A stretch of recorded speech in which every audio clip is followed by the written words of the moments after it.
We now discuss France, narrowly getting past Austria, 1-0 victory, and the Kylian Mbappe broken nose situation. As far as this game, I thought Austria, they put a good account of themselves. We all came in with this feeling that Austria could be a factor, not just in this game, but in this group, with the way that they play, the Gingen pressing that Ralf Rangnick invented, and the form that they're coming into from qualifiers and friendlies. They just recently got past Turkey, who's also in this European Championship. They got past them 6-1. So yeah, it's obvious that this Austria team is a good team. In this game, I thought they put a good accounting in themselves, in that they were not afraid to press France in certain areas, and bring some guys forward. Now, I don't think this was as heavy metal as we see a Ralf Rangnick teams is, in terms of constantly trying to win the ball high up the field. I thought they picked and chose their moments when to try to press this French back line and the French midfielders, which I think is a right decision, because you can't do that for 90 minutes. You will get caught out. In fact, I thought they should have really been down 2-0 when you look at that Mbappe opportunity, or even that Giroud opportunity near the end of the game while they were chasing it. But in terms of general, I thought they played very well. Austria, they just really lacked that, final ball. They just, in terms of chances created, they didn't really test Mike and Maignan that much at all. They only got 3 shots on target. But yet again, they were playing against a France team that really does this for a living, in terms of the way that this is what France does, in terms of, relying on an individual moment of magic or ability from one of their, top players that they have throughout the squad, or Thuram, Mbappe, Griezmann, whatever, Giroud, and then they defend for their lives, and they invite the pressure. They allow the other team to have the ball, and they counter off it with the pace that they have and the ability that they have with their front three. And it was another story of that. Now, this game, they were really dominated, like they were probably, against England at the last World Cup, or Morocco at the last World Cup, or not dominated, but they were really on the back foot, even though they allowed that to happen. It wasn't like that in this situation, but there was definitely stretches in the game that Austria were the main protagonists. I thought France are never the team under Deschamps to look to outpossess a team and to really dominate the game and make a team suffocate and all that. They've always been a team that relies on individual moments, allow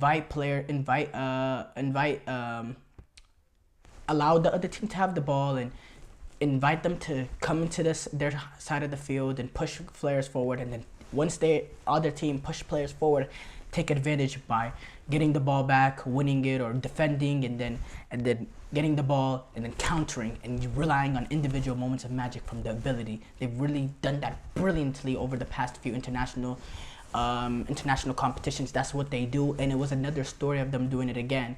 Now, people talking about France's performance, not knowing this is what France does. I was watching this game around the 55th minute, and I was rooting. Obviously, I'm rooting for the underdog. I want Austria to get past France. Obviously, it's just me. And France is up 1-0, right? And I'm thinking to myself, 50th, 55th, 60th minute. It's kind of like me watching England-Serbia yesterday, where I'm rooting for Serbia to come back into the game. In that England-Serbia game, I never lost hope till the end. I always thought, okay, Serbia, if they can just get this one final, they can get it right, they'll be able to get the ball in the back of the net and equalize. After the 50th, 55th, 60th minute or so, I was just like, this is not gonna happen. Like, this is just what France does. They're never gonna give up a goal in this position. They're just so defensively strong. They have concentration, focus levels is amazing, discipline, and I just never saw Austria getting that goal. I just didn't believe, and that's what this France national team does. They're so good defensively. That Didier Deschamps is not afraid to invite the pressure, to allow the other team to get the ball, because he knows that defensively they're very, very strong. N'Golo Kante, man of the match, came out of nowhere to, he got picked in the squad. It was a shock decision. Nobody saw this coming. Gets put in the starting lineup, and voila, he's the man of the match. He has a vintage N'Golo Kante performance, just absolutely everywhere on the pitch. He was everywhere, and even if Tchouaméni, if he's able to get full fitness, there's no way Kante is getting, especially after that performance. There's no way Kante might still be this like the a top 30 player for France. The way he performed, he was absolutely sensational, and yeah, wow, this is what France does, and it's gonna take a team it's gonna take a team that has the ability and has the ability and has the confidence to be able to play France for some team to get past them, because at the end of the day, France, they're gonna sit in, they're not gonna try to, play Pep Guardiola style football, pass the ball around and dominate possession and make you suffocate and pin you back and all that. That's not what France is going to do. In fact, France is a team that will get pinned back, but that relies strongly on their defensive prowess, with the ability that they have players to defend and then take advantage of the space created by players pushing forward for the other team, and take advantage of it in transition with pace, with quality that they have, and rely on individual moments of magic. This this France team kind of reminds me of Jose Mourinho's Inter Milan team. And Jose Mourinho, he's generally been a pragmatic manager, but in Italy, Inter Milan, he's much more in terms of playing a low block and all that. The year that they won the Champions League, because he knew his Inter Milan team, that back four, was never going to concede goals.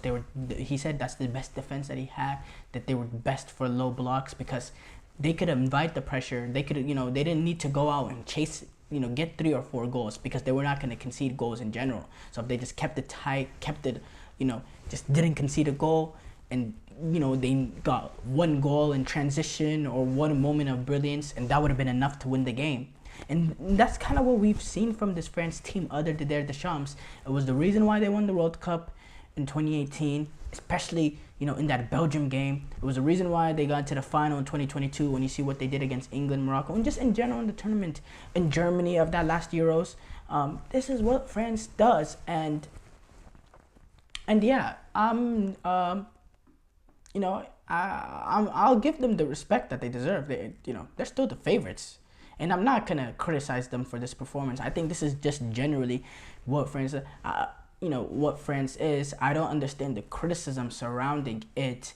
I think what Didier Deschamps is trying to do with this France team is what Didier Deschamps is trying to do with this France team is exactly what Gareth Southgate is trying to do with England. But the only problem is that France just has much more quality players, much more pace up front, much more quality and pace to take advantage of teams in transition, and they're much more clinical than the English players. And also the mentality is different with these French players, in terms of not being able to get play pragmatic and being observe getting put in a low block, being pragmatic, relying in transition. It takes a lot of mental strength to defend for as long as they do. And I don't think England has that sort of mental strength, that sort of guile that this French does. Now, Kylian Mbappe breaking his nose. He broke his nose. I think it's pretty clear based on the images we see. It was confirmed at the same time.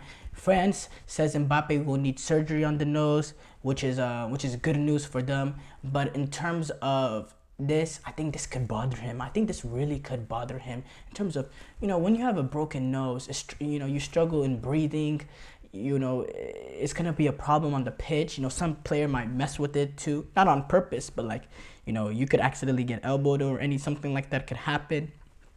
Even with a mask, which also players have talked about not liking wearing masks. It messes with their breathing, even with the broken nose, and which is going to make it even worse in terms of breathing. So yeah, that's gonna be an interesting storyline to watch. Now, is he gonna be available and starting from minute 1 against the Netherlands? Because that's a big game. That's a big game, because winning that group is gonna make the pathway easier. You don't want to finish second place in that group and have to take on whatever I haven't really looked at that in depth yet in terms of what a first place in that group was, because it's weirder with this third place teams and all that going on. But that could be a very important game for France. Very, very important. I don't think this is any sort of injury that will take him out of the tournament. Nothing like that. No, absolutely not. But I do think it's something that can bother him, especially in the group stages, and probably will bother him throughout the duration of the tournament, to be honest. Which, we'll see how, but I think Kylian Mbappe is a tough player in terms of being able to play through nicks and knacks. So I don't think this is going to be the biggest deal in the world.